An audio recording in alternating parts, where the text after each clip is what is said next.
हे गे एगो बात पूछियो की रे सही सही बताइबी की रे बोल ना।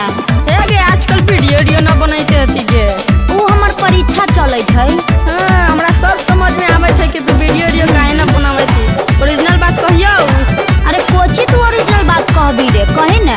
ले सुन टिकटॉक भिगो वीडियो बंद भलै छौरी वीडियो कैसे बनाबही गे। अरे वो हम नहीं बुझबे तोरा की। टिकटॉक भिगो वीडियो बंद भलै छौरी वीडियो कैसे बनाबही गे। केकरा से लाइक केकरा से शेयर केकरा से लाइक केकरा से शेयर केकरा के मजा चिखबई गे।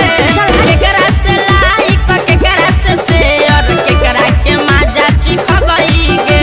अरे टिकटॉक बिगो वीडियो बंद भेलै छौरा यूट्यूब पर वीडियो चढ़ाबै रे। अरे बात सुनहि रे।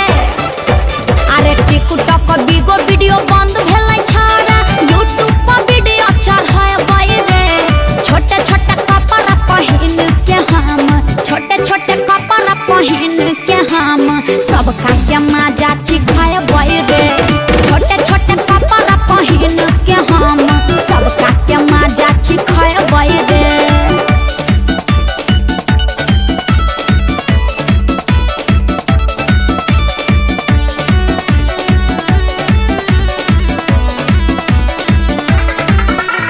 तू ज्यादा चढ़ बढ़ के मत बोल समझ ले। हम तो वही बात कहै छथि जौन होलो ह। हाँ तो कोची तू जानो है। तले आगे के लीला सुन चहकत रहले बड़ी गे छौरी टिकटॉक पर रहले हिट गे।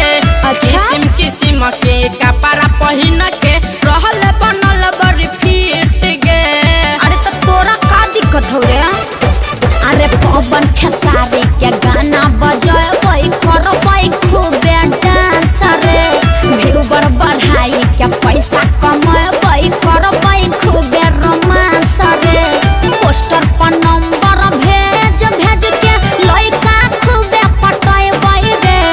पोस्टर पर नंबर भेज भेज के लइका खूबे पटाबै रे। छोटे छोटे कपड़ा पहिन के हम सबका के मजा चिखबै रे। छोटे छोटे कपड़ा पहिन के हम सबका के मजा चिखबै रे। अरे बुझ गेली ना।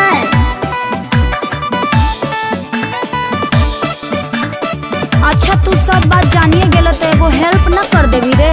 जखनी से तो तोरा आई बात समझाइतिए हतियो तोरा अभी समझ में अइलौ ह। अच्छा बोल की बात हो। अरे यूट्यूब से पैसा कैसे आते रे।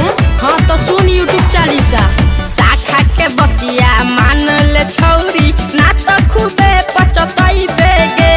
लाइक ना मिलतौ व्यूअर ना मिलतौ बैठ के आंसू बहई बेगे।